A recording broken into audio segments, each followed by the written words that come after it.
Hello explorers, thanks for joining us again and welcome back to another exciting and informative video on our YouTube channel. If you are joining us for the first time, we want to thank you for watching. In this episode, we shall be looking as to what China is really up to in the continent of Africa. We will be able to put the pieces together. We will explore this like never before seen. So we encourage you to watch this video to the end to have a better understanding. So without any much delay, let's just dive straight into it. Africa has become the fastest urbanizing region of the world, with rural migrants moving into cities, a clip that has even surpassed that of China and India. As the continent becomes one of the final frontiers of the fourth industrial revolution, the rapid transition presents big challenges, but also one that offers big rewards for countries willing to risk billions in an infrastructural building revolution unlike anything the world has ever seen before. And no country has answered Africa's call like China. We shall be looking into these from different angles. By 2050, Africa's 1.1 billion persons population is slated to double, with 80% of the growth happening in cities, bringing the continent's urban headcount up to more than 1.3 billion.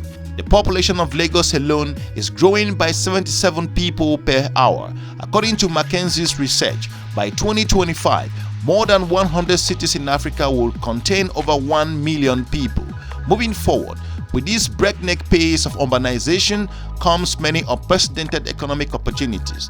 The IMF recently declared Africa in previous years the world's second fastest growing region, and many are also predicting that it is well on the way to becoming the fifth trillion economy, as household consumption is expected to increase at the rate of 3.8% yearly, clipped to over 2.1 trillion by 2025. The attention of the world is now drifting towards Africa, with comparisons to the 1990s era of China are no longer coming up to radical projections in different areas. China has likewise become the central player in Africa's urbanization push, as a huge percentage of continent's infrastructure initiatives are being driven by Chinese companies or backed by Chinese funding.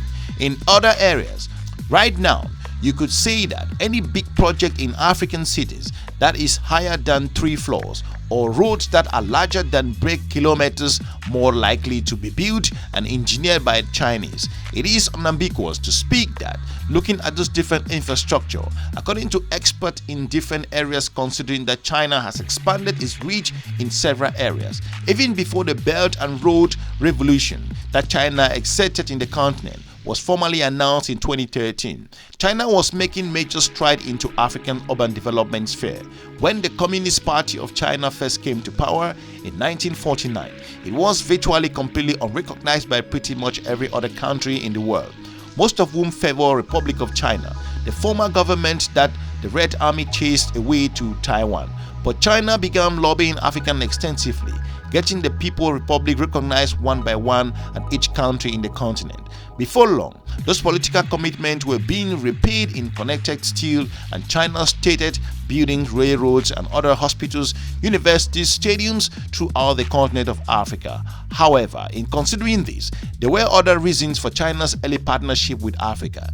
Even though the colonial powers were largely gone or even the way out, the continent was still the same stockpile of natural resources it always has been, and China wasted no time to stepping into the power vacuum, laying the political and economic inroad that have given Beijing the advanced position it has today.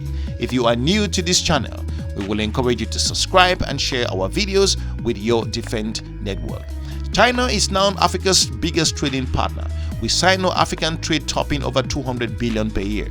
According to McKinsey's research, over 10,000 Chinese-owned firms are currently operating throughout the African continent, and the value of Chinese businesses since 2005 amounts to more than 2 trillion in the continent, with over 300 billion in investment currently on the table.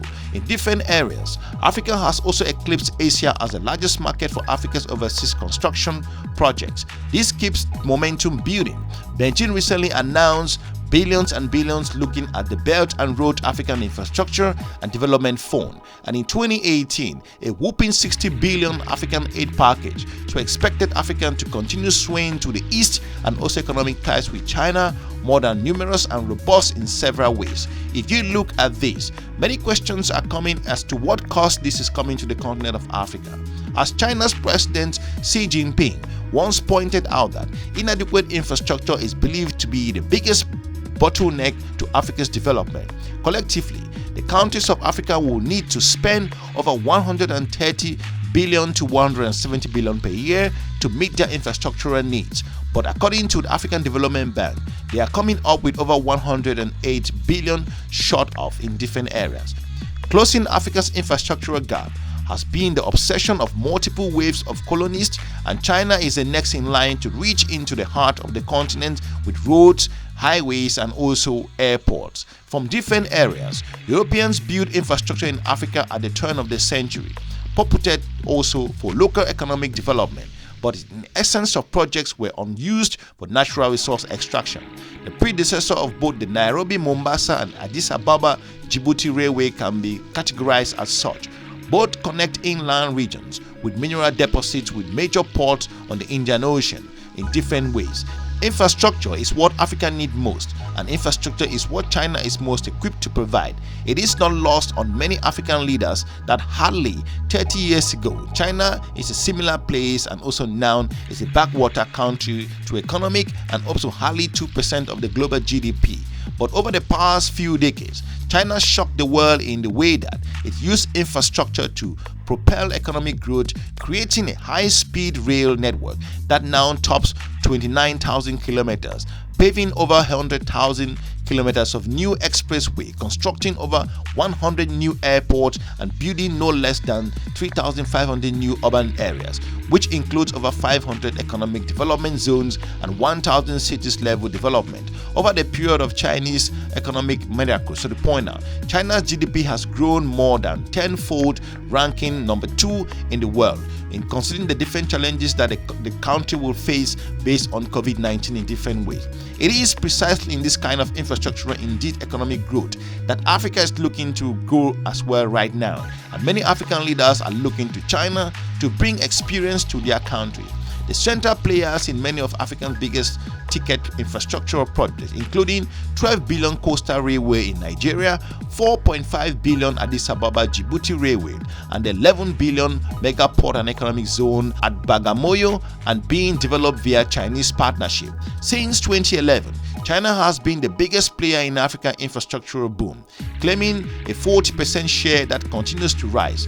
Meanwhile, the shares of other players are falling perceptionally, to the point out. Europe declined from 44% to 34%, while the presence of US contractors fell from 24% to just 6.7% recently. The Chinese SOE, they are really taking over the market of infrastructural projects in Africa. It is true to say that everywhere you go in East Africa, you see Chinese construction teams, and different ways that you may consider this not being seen in different ways, considering research association, investment in infrastructure, agricultural land in several ways. The reason for this ambiguous presence and rather straightforward, as also to point out, many African contractors simply don't have the capacity for major development projects. So if you want to do a large-scale construction, you either turn to Western firms or to Chinese. But the Chinese firm will always be able to undercut you in terms of price. In different ways, China has transformed the African skyline. China is serious in doing business in the continent. From different perspectives, you could also realize that China is not just in Africa to extract its natural resources, but China is there to do business and also improve in several areas. We want to thank you for watching. If you are new to this channel, we encourage you to subscribe and share our videos to your different network. Let us know if China has made or done an infrastructural project in your country. What are the challenges in doing business with China? And what do you think that China's presence in the continent is all about? We want to thank you for watching. Hopefully we've informed you with regards to the presence of Chinese in the continent and what they are up to. Many will argue that China is in Africa for resources. However, China has also created means to also make an impact in terms of infrastructural growth and development in the continent of Africa. Let us know what you feel with the presence of China in the continent and how you perceive this relationship to proceed in the coming decades. We want to thank you. We're looking forward to meeting you. We encourage you to watch some of our informative video on our YouTube channel. We are looking forward to meeting you soon in our next episode. Have a good day. Bye-bye.